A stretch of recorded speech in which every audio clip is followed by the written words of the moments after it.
You're listening to the Metal Lens. Life, the universe, and everything from a metal point of view.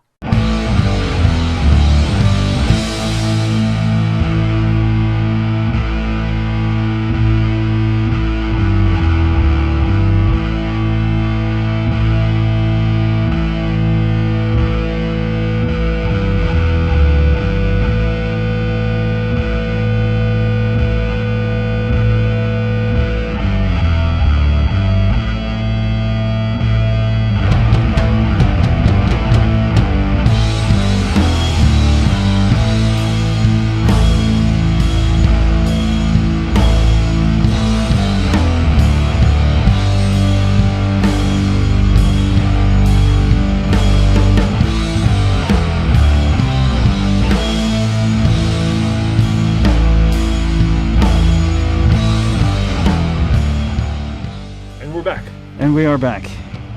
This is it. It's been a minute, like usual. Well, you know, we got delayed again. 2020's been a fucking weird ass fucking year, hasn't it? How so? Well, I mean, we had a fucking hurricane in November, October.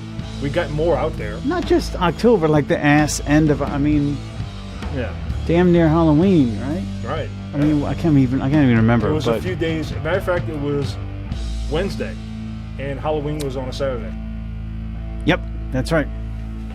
So, how'd that shit treat you, Troy? Actually, I never even asked you about it. Like, how's your house, property, and that was kind of cool because we stayed home, the wife and the kiddos, and we pretty much stayed outside underneath the house, and we were outside for the whole thing, really. Yeah. And at some point, the kids were out there playing in it. It was kind of cool. Because the eye wall, you know, the hurricane has an eye, the center of the storm, which is calm, right? Mm-hmm. So the eye passed right over us, mm-hmm. right the fuck over us. Yeah. And me and a few of the neighbors, you know, we were out in the eye, and then. Honestly, I mean, it was pretty brutal because it was really like a Category 2. I mean, it hit as a strong 2. And with a strong 2, you're going to get Category 3 gusts. Right. Which is exactly what we got. Yeah. There was damage all around. We lost power for a couple of days. Yeah. And the most violent, really, was right after, I thought, because we were out in it the whole time, was right after the eye passed. Because once the wind changed direction, all hell broke loose. Shingles started flying. Fences started going. We were okay as far as that's concerned. Luckily, I had a really good guy do my roof about 6-7 years ago. And I didn't lose a shingle, which I was worried about because my house is so high up. Yeah. There's nothing really to block it. But yeah. And I checked it. And I didn't lose a shingle. Neither did I. We got a 2-story apartment complex to one side, and a 2-story. It's not a 4-plex, but anyway, we're kind of flanked as well. We got a 1-story house, and we got these 2 trees in the back. Honestly, we were kind of fairly well sheltered, except for everything that fell off the trees. Oh, sure. But I mean, our neighbor.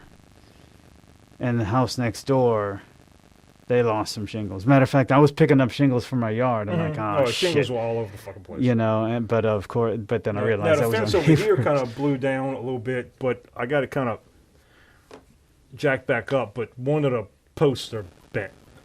Yeah. So, of course, it's not my fence, but I'm gonna have to deal with it. Right. You have to deal with it.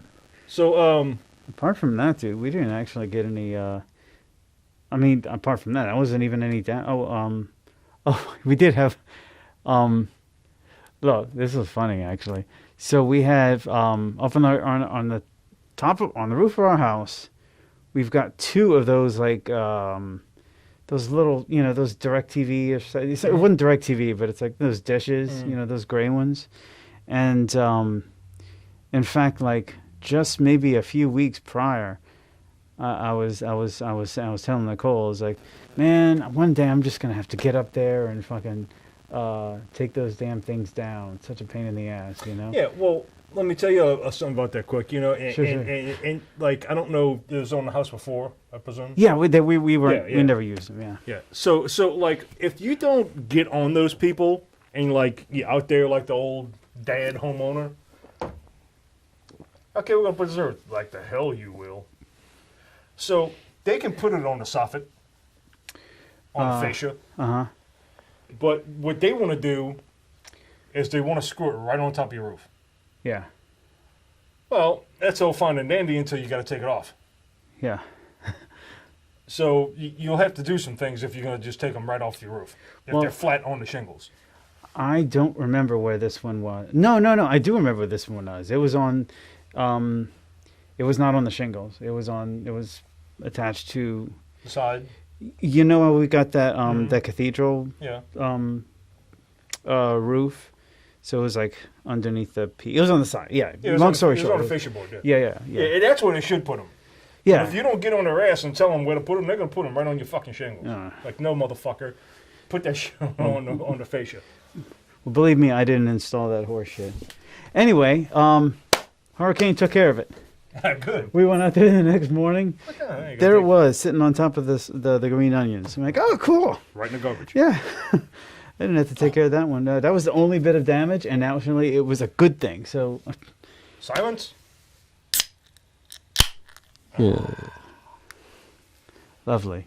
Yeah, so that kind of delayed our, because we were going to record that Friday, and of course we didn't have power. We didn't get power restored. Yeah, that was kind of strange for me because it happened on a Wednesday. And we lost power late. We lost power to a lot of people. Later than a lot of people did in Araby. Yeah.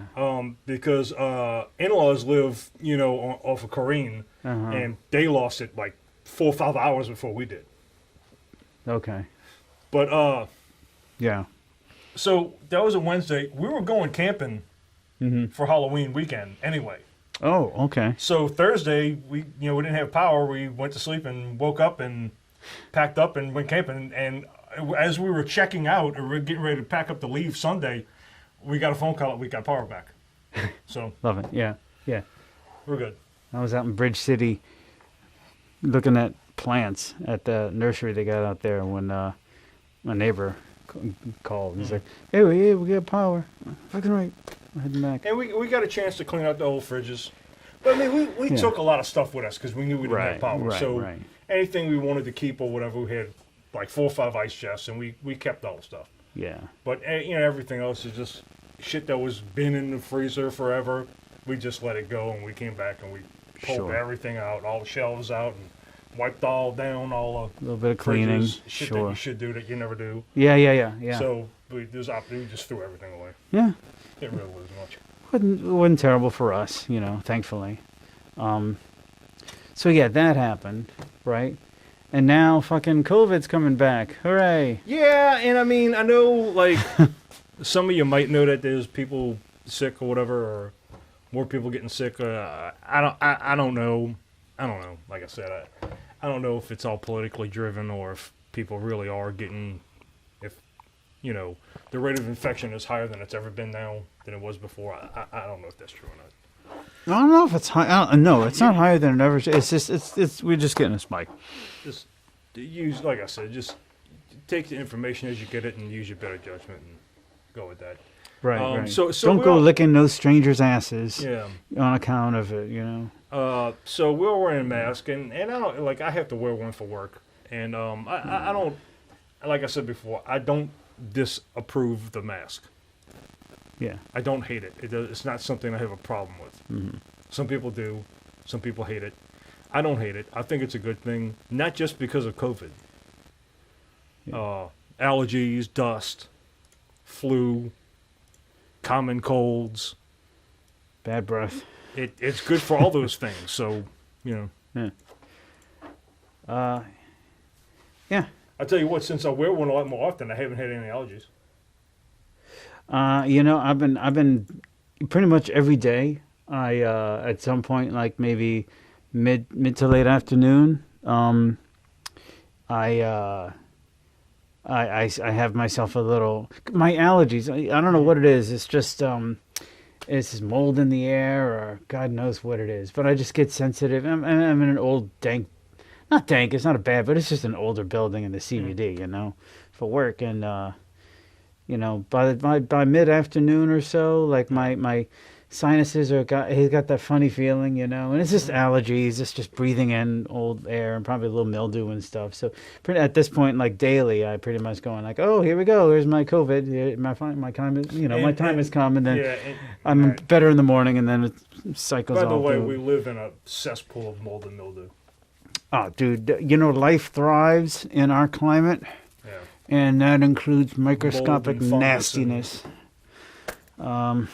Yeah, but anyway, so that's happening. I keep knocking the microphone. I apologize. I'm hoping I'm not frightening any children from the thumps and the pops, the plosives. Yes, but that's one thing. It's a pop filter. Yeah, exactly. That's good. Definitely a plus. So, do we have any news? News. There's not a whole lot of news out there. Alex Trebek passed away. Yeah, that sucks. Fucking satellite dish flew off my roof. Mother. I don't know. That whole Saturday Night Live thing with Sean Connery and I'll take the rapist for $400. It's therapists. That's back when Saturday Night Live was actually funny. That was good, you know, and you know what the funny thing is, like I have criticized that era of Saturday Night Live for, you know, for like being not as good as like, you know, like Phil Hartman and some of those guys. Yeah, but you know now that show is just a complete wreck. Oh yeah, it's terrible. Although I did see the fucking Dave Chappelle's monologue from like a week or two ago. And I love Dave Chappelle because he just kind of gets up there and he just like he just doesn't give a shit. Mm-hmm. He just says whatever is on his mind and just like don't give a fuck, you know. And I gotta admire that. In a similar way to what's your boy's name? Bill Burr. Mm-hmm. Yeah, he just doesn't. He just does not. He can't even be bothered. And I appreciate that. You know, I always appreciated the honesty of you know, good stand-up comedy. One of my favorite bits by Dave was everything about a woman is a lie. Is a lie. You got makeup on, your face don't look like that. You got a weave on, your hair ain't that long. Yeah. I never heard that. You got a push-up bra on, your tits ain't that big. You got heels on, you ain't that fucking tall, bitch. Everything about you's a fucking lie. Oh, fucking Dave. So, yeah, I don't know. Whatever. And then the election, that's not even fucking... No, I don't even want to go there. That's just not even... but I don't know, as far as news... Oh, well, that one thing that I was going to point out, which is not even... I got it. Who was it? Deftones? Oh. The guitarist for Deftones? Let me see if I can... flat... Yeah. Yeah, the Deftones guitarist Stephen Carpenter reveals he's a flat earther and an anti-vaxxer. So he believes that the earth is flat. He believes that all evidence that the earth is round is conspiratorial in nature and that vaccinations cause autism. Or at the very least don't work at all. Oh, boy. Again, conspiratorial. And, you know, you just can't get through to people who hold on to those kind of beliefs. And, I mean, you know. I would say it's a controversial subject, but no, it's not controversial when you're talking about like the overwhelming consensus and then a handful of idiots. So fuck, whatever. Deftones guitars, and it's, I guess it's not too shocking. I mean, on one hand, like, you know, musicians, actors, they're people too, and you're gonna have a handful of people who are really reasonable and a handful of people who are really unreasonable. But, you know, if I were to bet money that, you know, out of 100 people, you know, consisting of like tax accountants and firefighters and school crossing guards and guitarists for metal bands. If I was going to identify one of those sub divisions as likely to contain the anti-vaxxer flat earther, Yeah. sorry, despite the fact that we're doing this and we're part of the culture, I'm probably going to put a few extra bucks on the fucking metal guitars. We're just kind of weird, I mean, we're a little weird. We're all shapes and sizes, mind you. I mean, anybody can be a musician. Anybody can be into fucking heavy metal, but yeah, I don't know. On the other hand, fuck Tom Cruise. Yeah, enough said.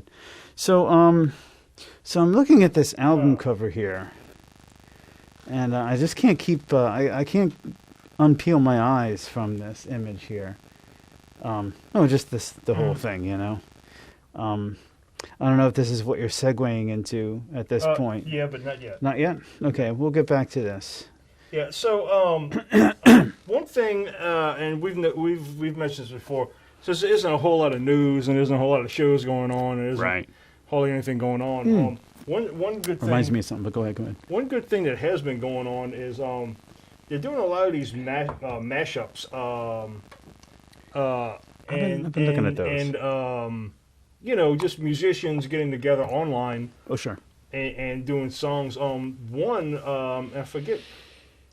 It's called 2 Minutes to Late Night, and it's Chromebook start fast and stay fast over time. Switch to Chromebook. Oh shit. Gonna have to bleep that out because we're not getting paid by. Yeah, whatever that was. Yeah. Well, I wanted to pull it up because I'm trying to.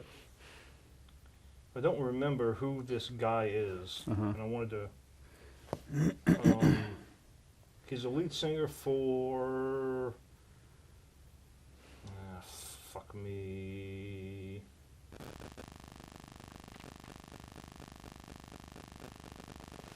And I knew who the band was, and now I don't.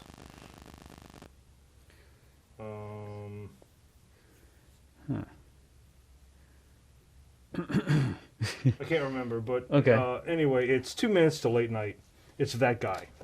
I know you're not going to recognize who it is, but I forget the name of the band that he's in. Oh. But they do mashups they got people from Old Man Gloom, Baroness, Candiria, and they're doing Danzig's Snake of Christ.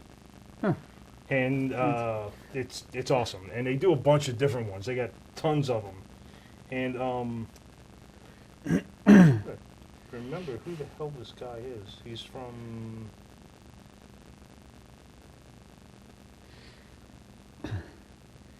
Can I do some searching here? Yeah, bedroom covers.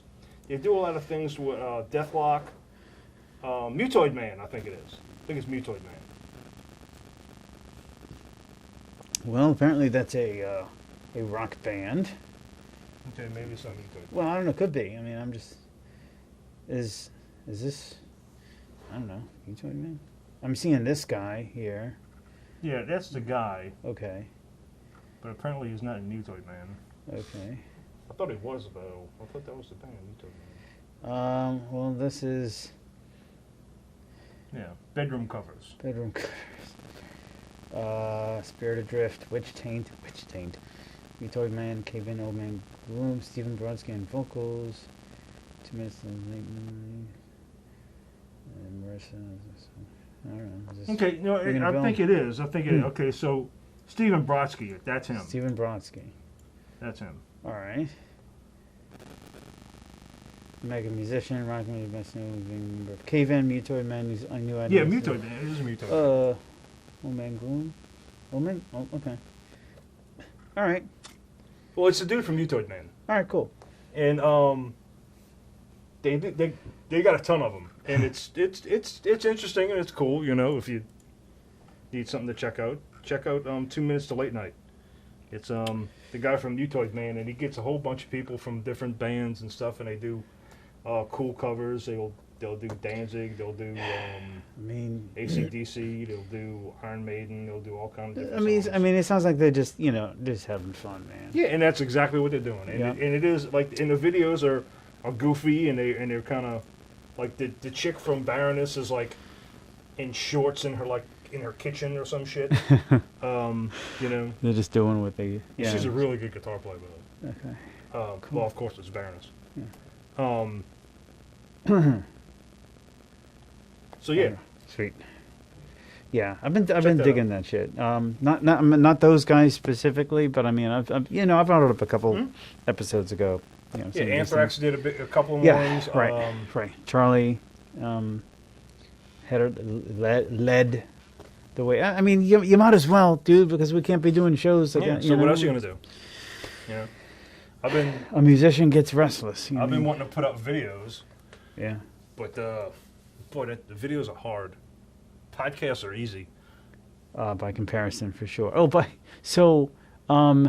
Would you like to know what I was listening to on the way up here? Yes, I would. Speaking of live shows, so Tales of a Thousand Lakes, Tales from a Thousand Lakes, because now my memory may be a little bit fuzzy about this, but I think it would be around this time that Amorphous was months ago. We were excited about them playing in Houston. We were going to go to that show.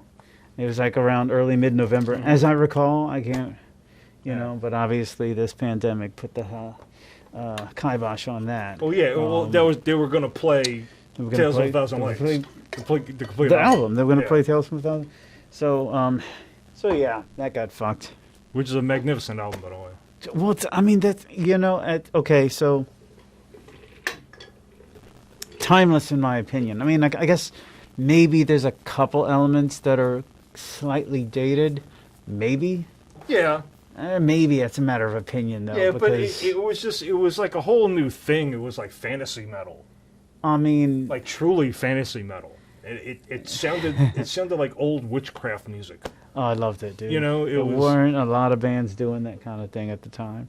The sort of melodic, and the way the guitar player just took shit. the leads out and he melodied over every riff, really. Yeah. It was just fantastic. And the inclusion of keyboards, too. Yeah, yeah. The tasteful inclusion of keyboards, Tasteful. Yeah, exactly. Because I've played with a few keyboard players, and boy, it is hard to keep them in a box. They just want to go all over the fucking place, and you gotta... Well, were you at that Typo show? With Sepultura? No. That's the only Typo show I went to, was when we went... That was in... Texas? I didn't go to that. Maybe that was, I guess... No, Tim was at this one. It was... Typo, Godflesh, Danzig. Yeah. Oh, it was a Danzig show. I think it was at House of Blues. I think it was at House of Blues. No, it might have been like at Mahalia. I can't remember actually where it was. Shit, that was a while back. Dude, that was like in like 95, 94. Shit, I don't know. Anyway, a long time ago. Anyway, I was just remember seeing the keyboardist from Typo Negative. Yeah. Fucking jamming out, dude. He was like the most animated guy in the band. That was my experience because I know we saw them at the Municipal. Okay, wait, auditorium? Yeah. Maybe that's where it was, but anyway. But that was I think that was Typo. Absolutely, definitely Sepultura. Okay. Yeah. And I want to say Ozzy. Oh wow! All right. Yeah. Wait, is that the one where the No, that was State Palace. That was State Palace. Okay. That was Sepultura. That was Prong, Pantera. That's right. Okay. No, this was and dude, because I've heard a lot of people talk of they went to Typo show. It was such a good show. Well, I've only been to one Typo show, and it was fucking horrible.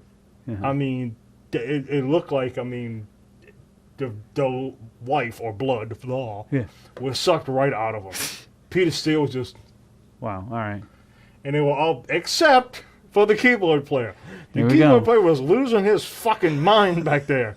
And I was like, fucking right, dude. I'm jamming with the fucking keyboard player. Fuck these other motherfuckers. Yeah. And that was my experience with it. Now, I've heard other people go, oh, man, Typo's one of the best shows I ever went to. I'm like, oh.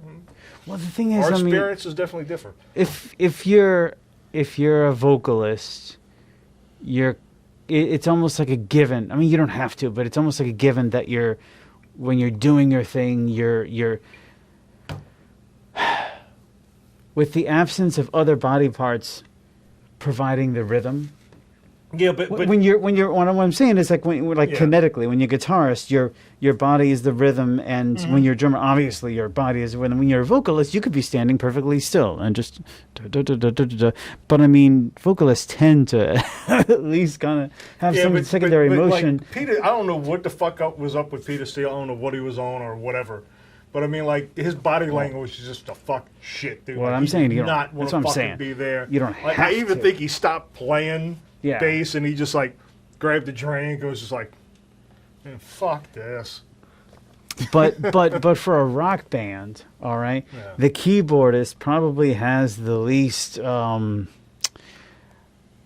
freedom. Yeah. Sex appeal, Right. to be perfectly honest, and because you're stuck behind this keyboard for one thing, and it's not, to be honest, in a rock band setting, you kind of look like the biggest dork on stage, you know. So you kind of have to just kind of like, fuck it. So you know, he was losing his fucking shit behind them keys, dude. And that was my experience when I saw him play with Danzig, and that was the only time that I seen them too. But I remember it being a good show. I mean, shit, this was 20-something years ago. Well, this was when I 25. remember because this is when Sepultura was just coming off of Roots. Yeah. Roots, bloody Roots. And I'm pretty sure Ozzy headlined. Yep. Shit, man. I mean, I can't imagine Ozzy not headlining any show that he does. But I mean, well, I mean, I'm digging deep in the annals of my memory. The annals of memory, man. Yeah. They can be treacherous things, them annals. Yeah. Let me tell you. So as I'm digging into my floor bar here, Yeah. what else you got there, Troy? Well, I think it is time. Is it now? It is now. Enter the whatever music we're gonna put in. Album of the week. Album of the week. So, Last time we did Rust in Peace, yes, we did. and I guess we still need to talk about Rust in Peace. But anyway, we might slip back into that because I got a few things to say, but we can talk about this book a little bit too. Sure. Oh, hang on. Yeah, there it is. Breakfast of Champions. All right. This podcast brought to you always by alcohol. Mm-hmm. Drink it and feel good about yourself. Yeah. So we're gonna go with the Bleeding. The Bleeding. Cannibal Corpse. Corpse. Give me a date of origin. You know, I want to say 94. The Bleeding. You are correct, sir. Good job. Give this man a drink. Don't mind Hey. if I do. Thank you. 1994. You're welcome. Now, for some reason, I remember when we were kids, I don't remember appreciating this album as really much as I do now. Uh-huh. And I'm not sure why. I think it's because Chris Barnes' vocals were a little different than what they have been before. You But know, really, when I think about it, they weren't really that different. What was really different was the sounds, the guitar sounds, and mainly the bass. Because they had a new guitar player. yeah, so at this point they had trashed, or they had booted Bob Rousset, and they got hold on, I'm going to show Rob Garrett. Rob, yes, Rob. Garrett. And let me make sure that I'm Rob Barrett. Sorry, Yeah. Rob Barrett, who I think was with Malevolent Creation. prior to that, he was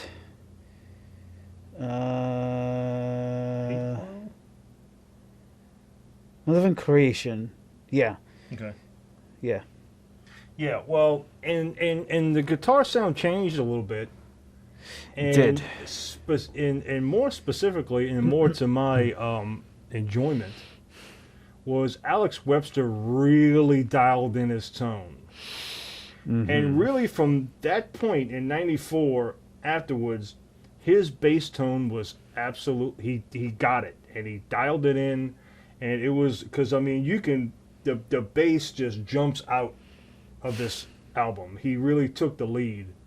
And even though the guitar work is fantastic as well, and it's just the way it was written, and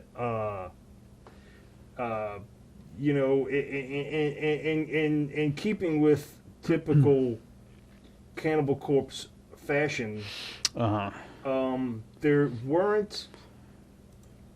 It wasn't just a straight. There were never. Cannibal Corpse never was really just a straight death metal band. The idea behind Cannibal Corpse was they were horror movie buffs. Yeah. They were big into horror movies, and they wanted to write music for horror movies. Yeah. That sounded like horror movies. And I think it succeeded very well. And so they always had like a little bit of hokiness, if I dare say. You dare. Yeah, you dare. And little things here and there, and it continued in the Pickaxe Murders, and my favorite, She Was Asking for It. And Force-Fed Broken Glass, you know, they got the little choking thing. Yeah. I mean... And it just, top to bottom, it's a really, really great album. And of course, you know, the song, probably the two songs that everybody kind of really recognizes from that album is probably, it's something with a knife. It's F, asterisk, D, with a knife. Well, I can't imagine if you're going to censor it like that. How are we supposed to know what it actually says? Feud with a knife? It could maybe? be flayed with a knife, or maybe fricasseed with a knife. Hard to say. Yeah, it's fucked with a knife. Yeah. And that one in Strike, Taped, and Fangled. Stripped, Raped, and Strangled. And it's, you know. So, you know, if I could just kind of go off a little bit on Cannibal Corpse in general, like, they were one of the,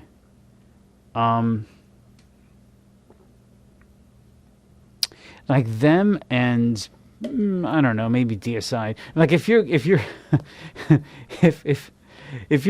like a teenager, you know, in high school, and you're on the hot spot constantly by your parents, and you're gonna get caught with a fucking album. Let me see what's in your pocket, son. You know, of course, it's going to be either a Cannibal Corpse or a Deicide. You know, it's going to be one of the things that, you know, gets you the most in trouble. And obviously, you know, their shit is, shall we say, provocative? Yeah, okay. To say the least. But I mean, not parent friendly. Not parent friendly. But I mean, at least, I don't know. Maybe not so much with what's the singer's name? Chris Barnes. Chris Barnes. Maybe not so much with Barnes, but I mean the rest of the band, and certainly, you know, Corpse Grinder, they're pretty openly admitting, like, yeah, this shit is tongue in cheek. This shit is like it's obviously deliberately, you know, no one here is worshiping zombie Satan, you know that kind of thing. And I point that out not just because I understand that it's a fucking horse that has been beaten dead for a long time now. Okay, the whole shock rock, that whole element of heavy metal. I get it. Obviously, you know, we're beyond that. But Cannibal Corpse just represents that so damn well. Well, yeah. You know, they represent the whole tongue-in-cheek, the whole obnoxious... And I think Deicide was one of those bands in that era that were really true to what they were doing. You know, granted that Glenn Benton still has the upside down cross burnt in his fucking forehead. You know, he might have buffed that out at this point. No, I think it's still there. But even Slayer, I've heard interviews with Slayer, and they were just like, "No, dude, we're not fucking evil people. We just wanted to shock the fuck out of people. Dude, look at Alice. We just wanted to scare people. You know, Look at Alice Cooper. He that's was just like what they wanted to do. one of the original shock rockers. It's not that they were truly evil No. people, because they're not. Dude, Alice Cooper, one of the original shock rockers, is he's a Christian. He does charitable works all the time. He plays golf. And he plays golf, and by all accounts, from what I've heard, he's a really, really decent family dude. I mean, the point is, there's that theatrics thing going on, and these guys. Yeah. I mean, when you got these song titles, stripped, raped, and strangled. You know, for fricassee with a knife or whatever. You know what I mean? It's. Take all that, but take exactly. Take all that away. You know what I mean? Yeah. You've still got a pretty solid album. Yeah. I think you got a really good pick there, because, and it's not all fast too. No. That's what's really cool. And that's what I guess I was getting at with. And they were never really just a straight like Bolt Thrower. Like Bolt Thrower is just it's death metal in its truest form, and they don't really waver from that ever. They, everything, and it just, that's just what it is. And I love them. It's okay. Sure. But Cannibal Corpse it was so much more dynamic than that. They would break parts down. They would go and even they continue with that. And even like Skeletal Remains, that is a really good album that came much later. And they got that part on Ice Pick Lobotomy. It's almost disco-ish, to lack of a better description. But there's a part in that where it's not typical death metal part, and they've always done that. Yeah. And they've always kind of had, I want to say, I don't know if hokey is the right word, but I mean, even going back to Eating Back to Life. Enter your skull, maggots, now they eat you, maggots. Yeah. It's kind of almost funny in a way. I mean, they weren't always just, and I think that's why they've been successful for so long. But for me, for this album, like I said, it was really the bass playing. The Alex Webster, like everybody knows how incredible Alex Webster is, and I actually saw something he did a while back. He went to Berkeley, and like Steve Bailey and Victor Wooten do all these, things that they just go up there and play, and all the students go, "Wow, these guys are amazing." Well, Alex Webster did one with Victor Wooten and Steve Bailey. Oh, and he was didn't see that. And he was just. And then Steve Bailey's got his little eyebrows up and just with a 6-string fucking fretless jazz bass, doing these little artificial harmonics and playing around and plucking around and shit. It was kind of cool, but nice. Like I said, if you listen to, of course, Eating Back to Life, the production was nowhere near all the albums that followed. Well, but his tone was whatever it was. And the guitars, I mean, I don't know. I guess I'm not that into guitars. But Cannibal Corpse always had that razor edge to their guitar tone. It's kind of like jigga jigga jan jigga jigga. It's just that fucking sound that just kind of dug into you. Yeah. But honestly, it's not really crunchy. But it's the underlying bass on the guitar tones is always prevalent. It's a heavy ass fucking guitar tone. So, and given that era, if you really think about it, and of course, all the work that they did at Morrisound Studios. Yeah. And that place is legendary. And of course, Deicide was right there too. You know, that got they found this special formula for metal in that era that defined it, and it still defines it to this day, of the kick drum click. Well, you know, the kick drum is important, and you can't hear it because the guitars are just so fucking heavy. So what do? Well, we're going to accentuate the hit, not the thud. Right. So that's where that came from. Especially with the speed that they Right. And it you know, if you had a really bass, it would be you wouldn't be able to understand it. It'd just be. Can you imagine playing a jazz kit and just trying to play? So they really kind of pioneered that, and also, and I think Alex Webster had a lot to do with this, was the bass tone. If you listen to his bass tone, he's got an underlying bass tone to it, but it's very 1K, 1.5K, and maybe some 4K in that tone, a lot of it. And I'm looking at my equalizer that I have on my PVT Max right now. Yeah. And that's what I have boosted, is the 1K and the 4K. Yeah.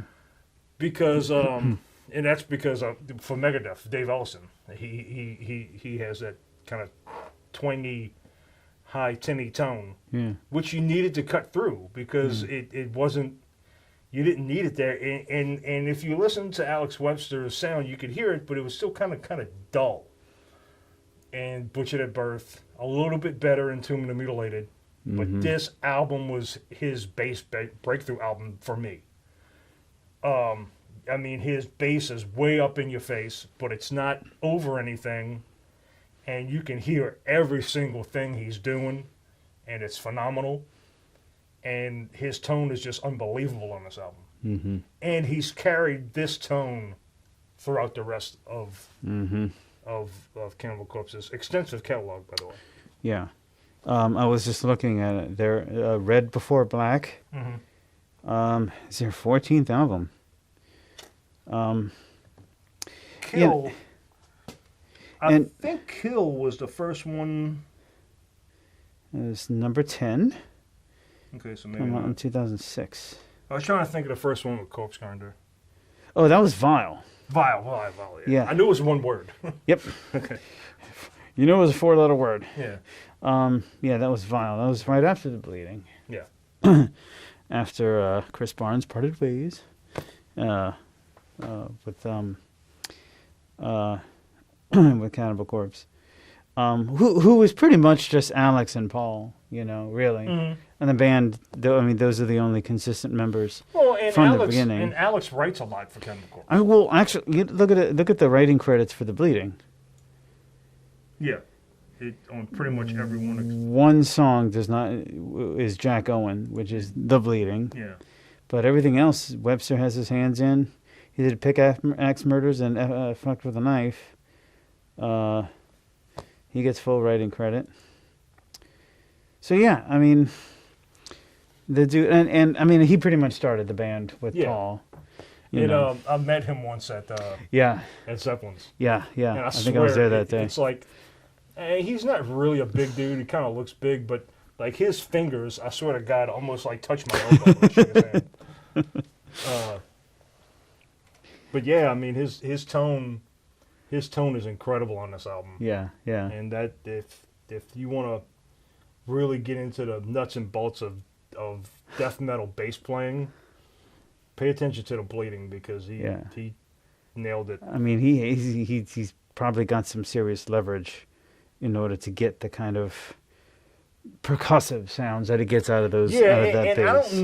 I don't know what bass he was playing back then.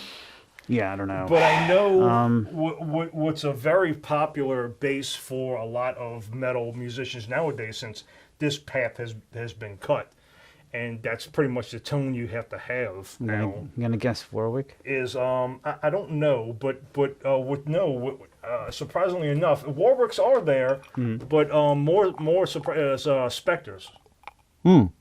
Spectres are big for that tone. Okay. A lot of people use them. The Euro 5s, they're like fucking $5,000-$6,000. But and he also uses a speed rail. What is it? Oh, the wait. And I don't know if we talked about that, but it's typically made of wood. Wood. And you almost kind of really got to get them custom made. Yeah. Because, of course, they got to fit the radius, of your neck. And they go between the pickups. And it's so you don't have all of this space in between. And if I could, and I will. Well, he's got his own signature edition, Spectre. Yeah, it's a Spectres. Yeah. But I'm sure he wasn't playing one in '94. No. I don't know what he was playing in '94. I'd be curious. So, like what the speed rail is going to do is when you're trying to, play, you could play on top, and it's almost like playing on top of the pickup. So you don't have this big, I don't know how well you can see this, but you don't have this, if you're digging in, you got all this room after you pluck to rebound to hit it again. Mm-hmm. With the speed rail, it kind of mimics being on top of the pickup, so you don't have that much room to rebound and strike again. Yeah, that's why it's called a speed rail. Mm-hmm. And it's normally in between the pickups, because that's kind of the sweet spot or where you want to hit or here. Mm-hmm. And because typically you rest your thumb on them. Dude, apparently he used an 87 Fender Precision on Eating Back to Life and Butcher to Birth. An Ibanez Sabre SB900 on Tomb of the Mutilated. An Ibanez Sound Gear SR1500 on The Bleeding. Huh. Oh, wow. Yeah. I know that bass. Yeah, me too. I see them a lot in music stores, actually. Used to, anyway. Yep. And now he's using, and then he started using Spectre. Interesting. Yeah, dude, but I mean, I think now this is turning into basically the Alex Webster show. Yeah. I remember just hearing his, I guess it's just the technique he uses, because I mean it's technique and tone, I think, but it almost sounds like he's like speed slapping his bass, but he's obviously using his, not his thumb, his fingers. And that has a lot to do with that 1K, 4K frequency. Yeah. Because it's really, I'm trying to... and his fucking foot-long fingers. Yeah, too. well, it's... I think his fingers were like the inspiration for those fucking extension percussive things that Tony Levin uses. It's stringy. It is. That's the best way I can describe that frequency, especially for a bass. It's very stringy. So if you got brand new strings, round strings, Diodaros are typically nice and bright. That's what I use. And it brings out the sound of the string much more as it's hitting the fretboard, as you're fretting it. That's the frequency. I've heard him. There's fucking Tony Levison's 11 finger sticks. I've heard him describe his tone as like a snarl. It's it's kind of overdriven, but it's probably in part due to that that frequency boost there too. Anyway, great fucking album, dude. Excellent pick. I'm gonna have to get in on some of this action.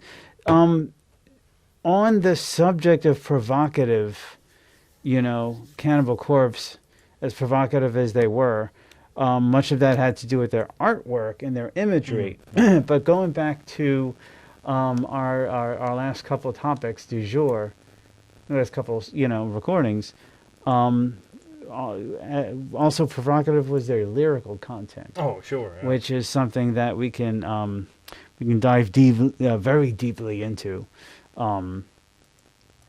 for a good hour at this point. In addition to what we've already recorded, because I mean, was it off of Tomb? Fuck, can't remember the song, but maybe you'll remember if I tell you the lyrics. Her skin was a putrid yellow. That was I pissed in her maggot-filled asshole. that was I Come Blood, the track 2 off of Tomb of the Mutilated, Her skin was a putrid yellow. 1992, I believe. maggot-filled asshole. Yeah, so I mean, you know, you can't get any simpler than that. You know, he's not hiding behind metaphor. He's pretty much saying. What you see is what you get. And even fuck with a knife, okay? Well, yeah. Stick it in, rip the skin, torn flesh. Carve and twist or something like that. In her ass, I stick my cock, Again, killing as I come. You know. Which was never printed on the lyric sheet, by the way. Right. I looked, wasn't there. The wah. You know, obviously, once again, you know, tongue in cheek. Maybe provocative, but I mean, it suits the sound of what you're listening to so well. You know, it complements it and it enhances it, if I may. Well, I feel a segue coming on. I'm not really going anywhere with this. To lyrical content. Lyrical content. That's what we're talking about, and I mean which is a follow through since we're on vocals. Exactly. And so. That's a topic that hits really home with me because I've written a lot of songs and I've written a lot of lyrics and I take a lot of pride in lyrics. Yeah. And you know, a prime example I always throw there is Year to Cobra. Love the band. The girl, she plays a Rickenbacker, nasty tone, lovely. The drummer plays a huge drum set. It's a 2-piece.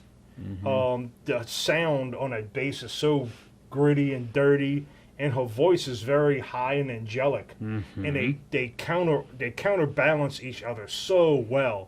It's beautiful, and I love everything about it. And the songwriting is good. The riffs are great, but the fucking lyrical content is fucking shit. Oh, it's horrible. It's horrible. They are out of Seattle. And I can't believe nobody has corrected that. I would have corrected it. Like, listen, baby. All right, sweet cheeks. I mean, everything is good. But you know, so one of the things, I mean, I've always been good at writing stories and stuff like that when I was a kid and everything. But one of the things I really found true in lyric writing, and it's a really simple formula, you got to take all the possessive words out of it. Okay? You take I, me, they, you, us. You take the possessive words, you write down what you want to say, and then you take all the, like, you know, I hate being alive. I wish I were dead. Okay, that's what you want to write about. That's your statement. Okay, great. But you can't sing a lyric, you know, I'm tired of being alive and I wish I was dead. It just sounds fucking terrible. So, little homework, take those lines and take all the plural, the possessive words out of it. And then describe that and try to express, I'm tired of being alive and I wish I were dead, without the I's in it. Take all the I's out of it. And now try and describe that thought. You'll end up with 3 paragraphs. You'll end up with a whole song's worth of material. Okay. And it just lends to better songwriting. And of course, you know, and of course, I've also had a lot of really great influences, and the ones that I really liked and the ones that I really stuck to was Sleep, and a lot of doom bands like that, and like I for lyrical content, I don't really want to know what it's about. I don't want the picture painted for me. I want to interpret it for myself. So, and you write lyrics to where if you read it and then you read it and then you read it, each person that reads it comes up with a different meaning of what it means. Right. That is good fucking lyric writing. Interpretation. And it's not that difficult to do. And you could even, like, they got even some bands that'll do it and they'll just throw some fucking words at you, like, what the fuck? And then that leads to the mystery. And then that leads into, well, what the fuck is he really trying to say there? It's like, what the hell does that mean? It's like, oh, fuck, okay. And it really had nothing to do with what the, because I mean, like when I was jamming with Ronnie and Dave with the banjo thing and everything, and I wrote a song about NASCAR. You wouldn't know it by the lyrics. You couldn't tell. But it was really about NASCAR. I don't really like NASCAR. Yeah. But that's just what I felt like writing about. But if you were to read the lyrics, and Ronnie's like, is this about racing? I'm like, you kind of picked up on that, didn't you? Like, what is this really about? I'm like, it's about fucking NASCAR. It's like, you asshole. Really? And that's my point. That's how you, it's good lyric writing. You don't want to, I don't, like, you know, I hate everything and I hate you. I don't want to hear that shit in a song, man. I already know that. It's simple. It's juvenile, right? It's very juvenile. It's very basic. It's not an exercise in creativity. It's not. It's not creative at all. And when you got especially with the with the real heavy stuff, when you've got vocals that don't have I don't know, the same kind of depth and dimension as a melodic vocal will. Because if you've got a nice melodic line, and especially if you've got like vocal harmonies, you've got a lot of depth going on. You've got a lot to contend with, you know? Now, a lot of death metal vocals, well, obviously, it's amelodic, it's a ball of noise. And I'm not saying that tonally it's not in depth, because obviously there's a lot of overtones and harmonics going on with the shit that these guys pull off, but it's monotone, more or less.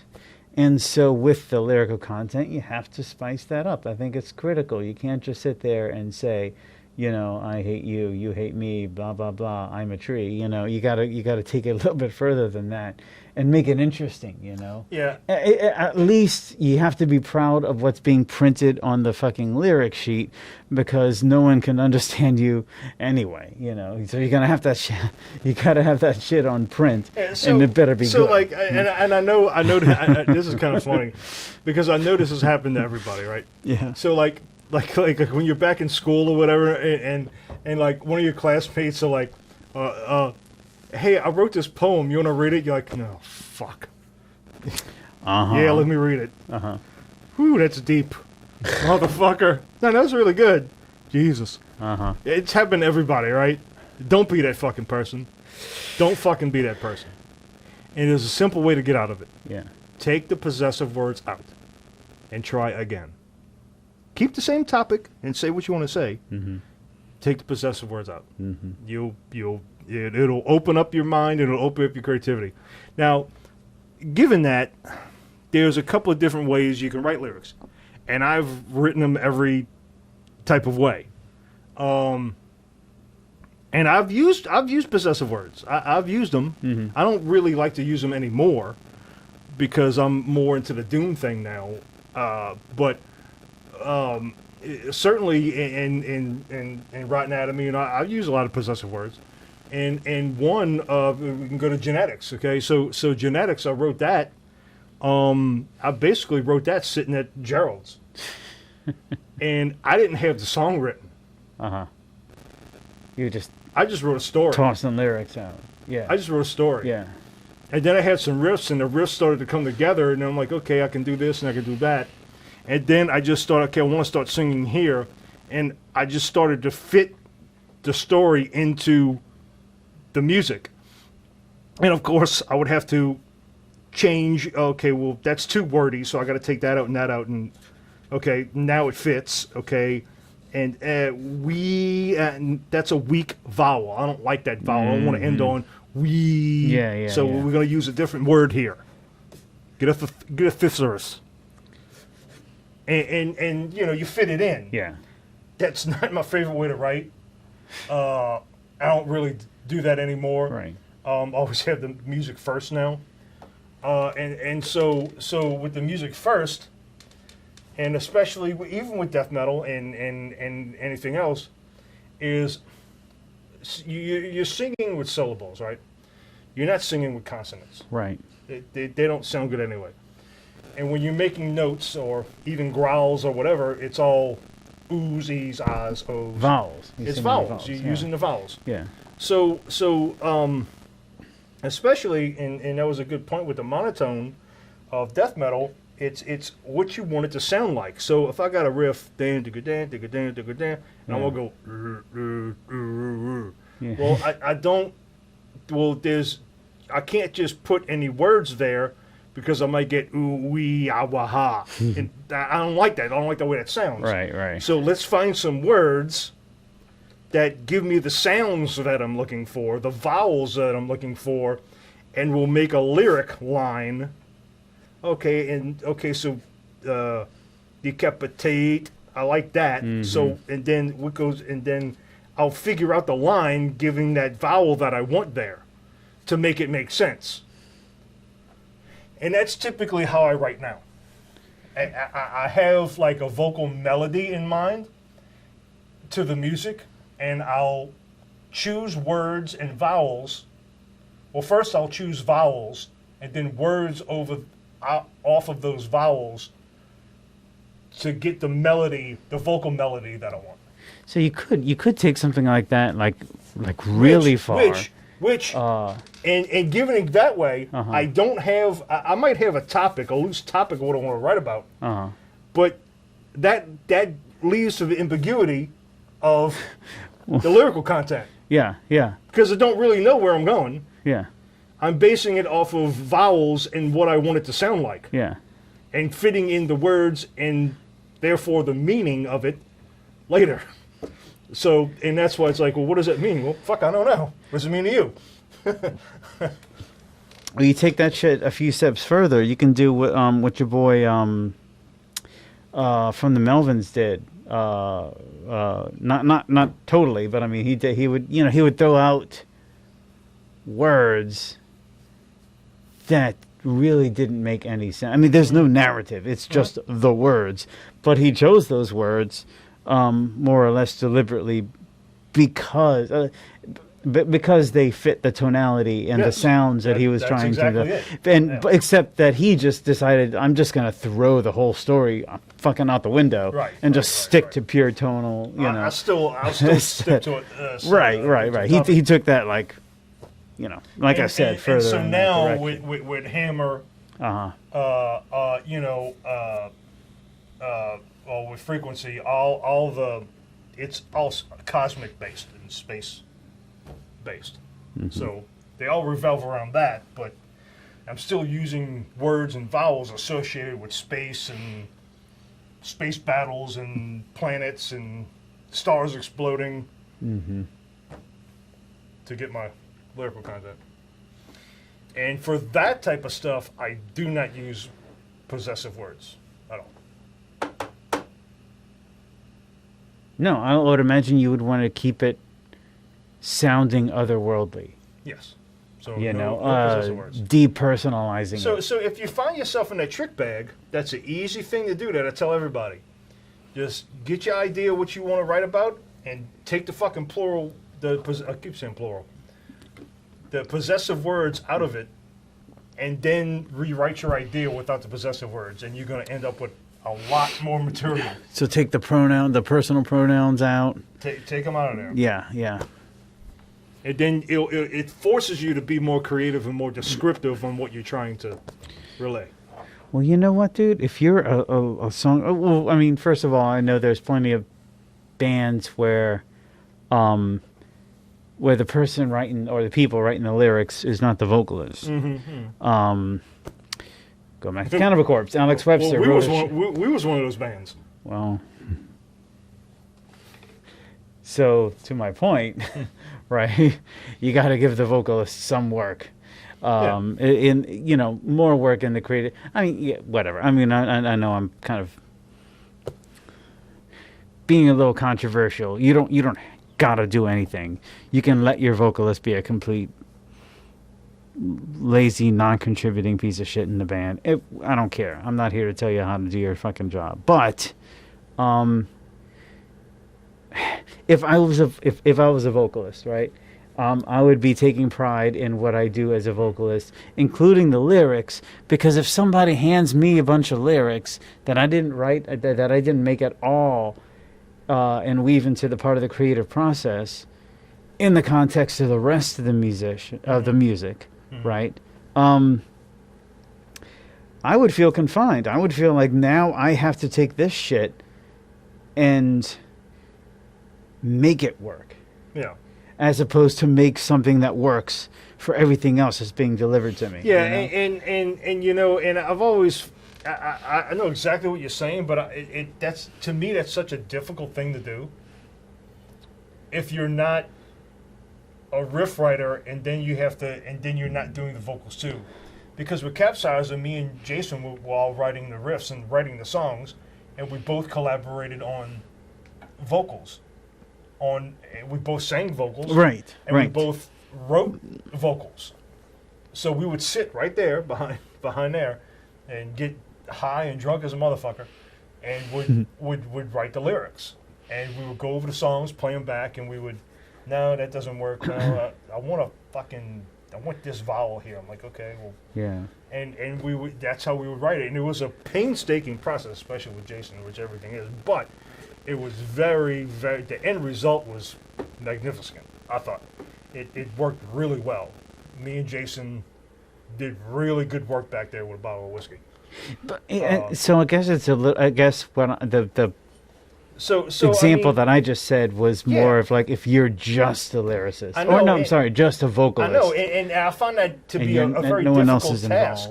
Involved. If I was just, because like when I write a riff, it's like.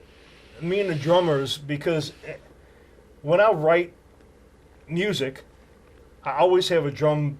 I always did this. I've always had a drum beat in mind when I was doing it, when I was writing it. Yeah. I'm not just writing it without a beat in my head. Right. You know what I mean? Because it goes to a beat. Right. So I always have a beat in my head. So when I start playing it and the drummer's doing this, I'm like, watch my foot. That's the parts. That's the do something like this. So in the same sense, in the same way, you know, if I'm writing a riff, I'm gonna have some idea of what I want the vocals to be, because I'm writing the song. I'm not just writing music. I'm writing the whole thing. In a sense, when I'm writing a song. So I already have a pretty good idea what I want the drums to do, basically. And I already have an idea of what I want the vocals to sound like and be like. And then somebody else that has no idea where you're coming from has to come in on top of that and go, and they're going to go way off in left field from what you're thinking. You're like, dude, I had something totally different in mind for that. Yeah.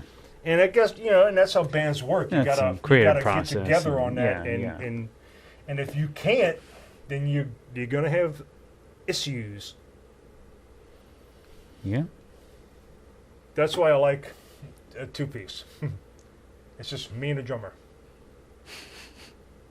And as long as I can kind of tell a drummer, I was thinking something more like this: go to the hi-hat there, and just lay off the ride until we kick it up. That's pretty much. Okay. That's pretty much all you need. Got it. And that's the only conversations I really need to have. Just you and an obedient drummer. That's it. That's all I need. It's a beautiful thing.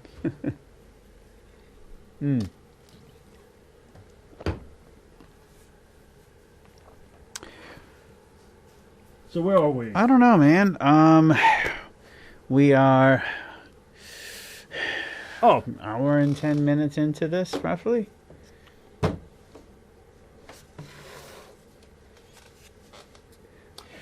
This was something, and I don't think I was able to, because the plan was when I got this book, because I knew we were talking about this book coming out, and the album that it pertains to, of course. And I was gonna spring this on Ramon, as a surprise, and be like, and now I read it, and now I give it to you, and we were gonna do this on the podcast, but shit happened. There was like COVID and hurricanes and all kinds of shit in the way. But anyway, I did give it to you, and you Yes, did. you did. Yes, I did. Now it will forever sit here as my mouse rest. But I don't remember if I talked about it or not. Maybe I did. But it's a I don't know how many pages it is. Don't get scared by it. It's only like 190 pages. Yeah. You could really whip right through it. If you're a good reader, you could. What is it? 2 I mean, nights. it pretty much reads like soap opera script. Yeah, because it's kind of like that's.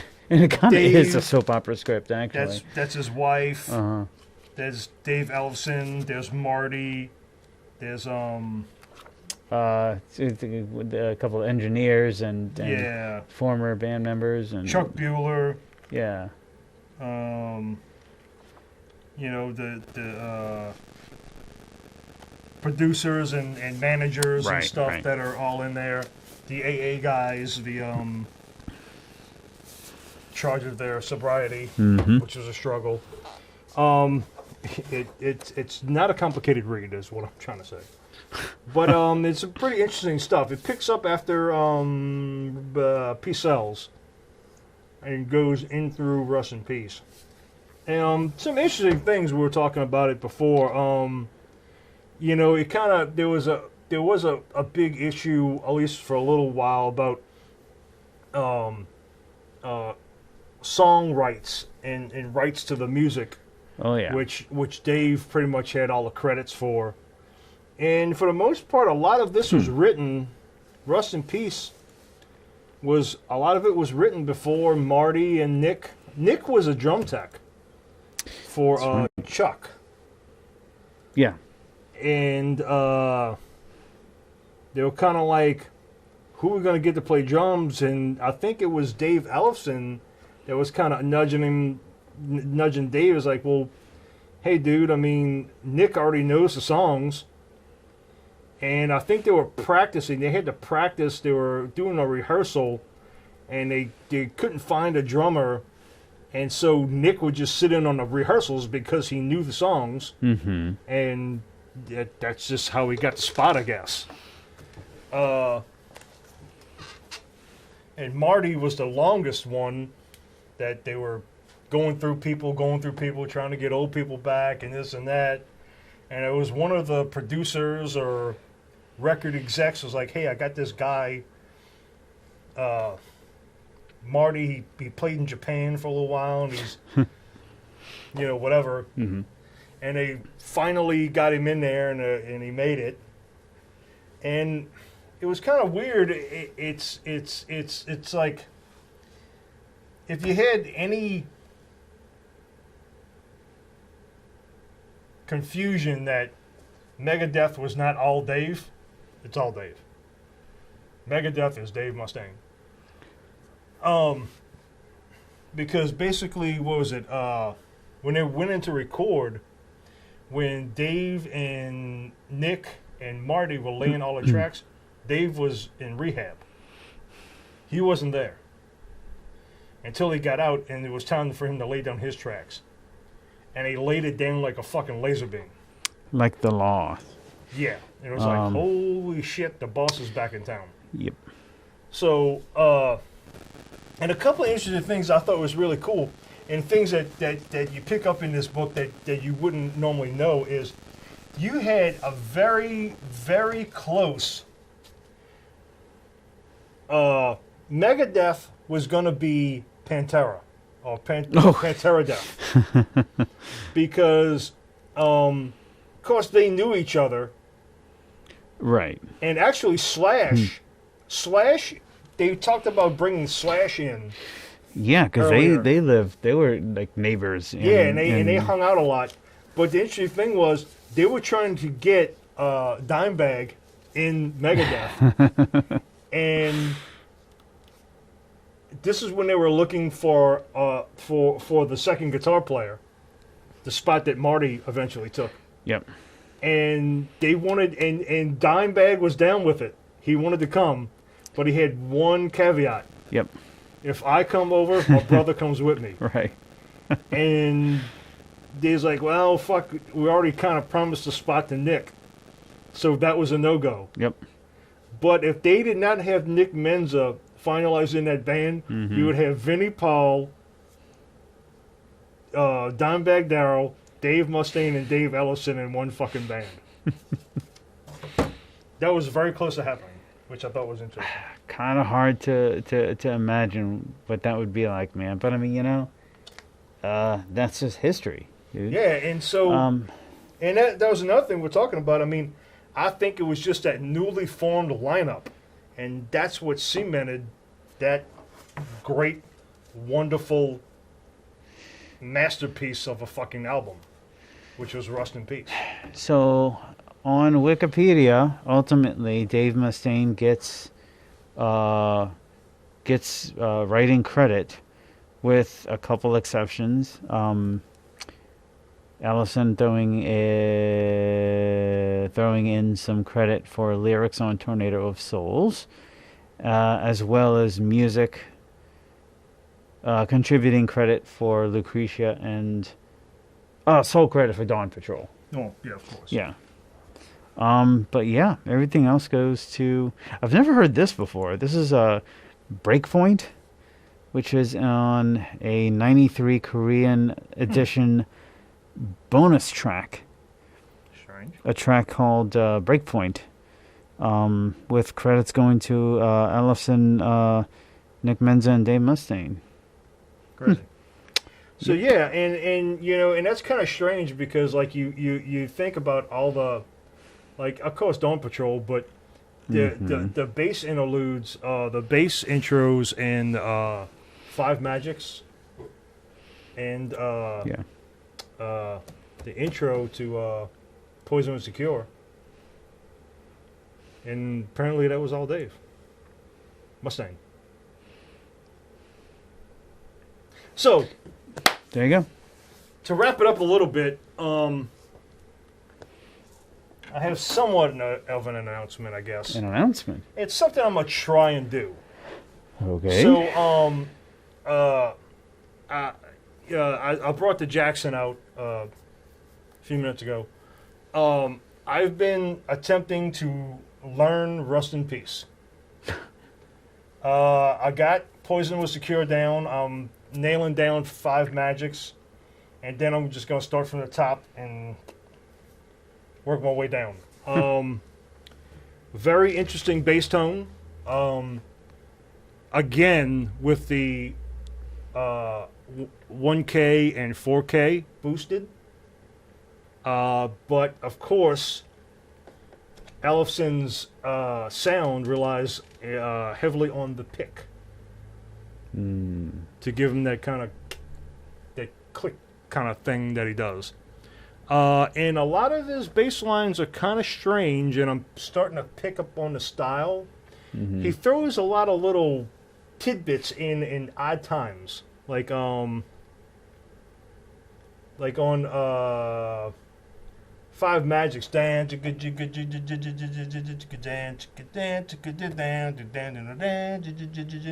and that riff, he throws these little hammer-on little at the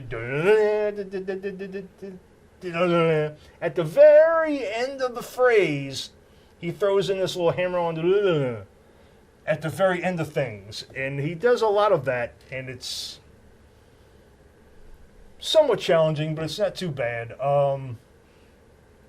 And that's something I'm gonna try and do if I got the time, and maybe I'll record that and throw those videos out there, like a lot of people do on YouTube.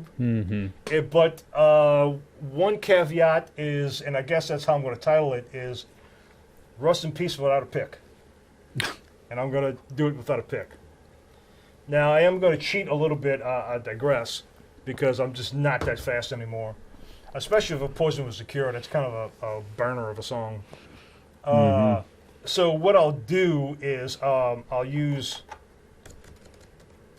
my finger kind of as a pick, and I'll use this, I keep these thumbnails kind of long, and I'll use that thumbnail kind of, but I'm not using a pick. I'm not going to say with fingers, because I'm not straight up rolling with a lot of those things, I'm just not that fast anymore. But yeah, I'm gonna attempt to do that. I don't know if I'm gonna do it all in one thing or if I'm gonna do them. I should probably do them one at a time, which I'm really kind of ready to do. Poison was Secure. I pretty much got that one nailed down. So that might be on the horizon coming up. Well, cheers. That is an undertaking. Yeah, doesn't seem too bad because it's also a lot of fun, and I've really been enjoying going through all the songs again and learning the little things that Ellefson does, like with the pick and how he kind of puts those little candy things at the end, the very end of the phrase, like no. It's like you had to fit that in right there, huh? But he does. So that's what you got to pick up when you're doing something like that. You got to kind of get into the player too. Then you kind of pick up what he does and how he does things, and that's what I'm learning with Mr. Dave Ellefson there, or Junior as they call him a lot in the book. Yeah, in the book they call him Junior a lot. So. Yeah, fucking timeless album. Yeah. Yeah. So that'll be a lot of fun to go through and do all the bass lines for that. Interesting. Good luck. Yeah, I'm gonna need it. I'm gonna need the time is what I'm gonna need. Yep. So Sounds good. my glass is about empty. My foot is halfway in your mother. Yes. And so you know what that means. I guess we're out of here. Yeah, we're done. I'm gonna hit the stop button. Y'all go ahead and just do your thing. And hey, you know, with any luck, we won't have any more fucking tropical storms in the Gulf. Yeah, maybe. Yeah. Well, cheers, folks. Bye-bye. See you when you see you.